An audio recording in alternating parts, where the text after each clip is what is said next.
Let's revisit the RBC Heritage one more time. There are any number of traditions around a tournament that's been around for 47 years. The cannon going off on Monday, tartan plaid Saturday, the pro-ams on Monday and Wednesday, spring break giving the kids a chance to work at the tournament, and the Heritage Breakfast. Lisa Richardson takes us to that time-honored heritage tradition.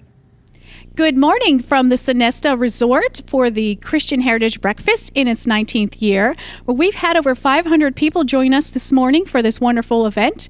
Here with me is Jim Essery, who is the Executive Director of FCA Golf out of Florida, sponsor of the event with the local Fellowship of Christian Athletes, as well as the Low Country Men of Church. Welcome, Jim. Thank you, Lisa. Great to be with you. Jim, this is your 10th year here at the breakfast. Would you like to tell us a little bit about how the FCA Golf Ministry supports the PGA Tours and beyond? Yeah, actually it's a win-win situation, Lisa. The tour, what we try to do is provide some chaplaincy, some ministry direction, some help.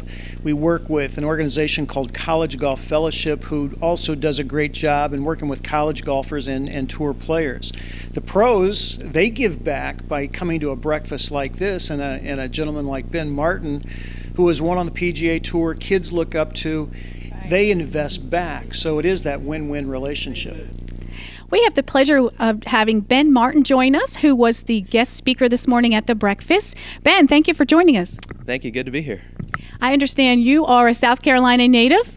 What's it like to be back in South Carolina for your first PGA Tour?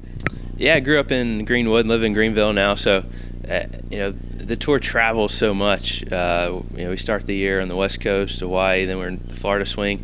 So it's really, we don't get the chance often to have a home event. And so this is really, playing in South Carolina is my local event for the year.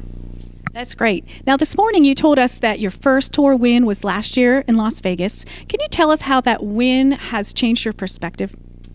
The biggest thing for me was I got to play in the Masters last week, which since I won in October was the thing I was looking most forward to, and it gets me into other events that I wasn't in before. So really just kind of opens the door for me for the future to play in more tournaments and have a more secure status on tour. What is some advice that you would like to leave our local youth with? Really just to keep working hard at whatever they're doing, because for me, I didn't just jump straight out here from the time I started playing golf straight to the PGA Tour. So it was a long process.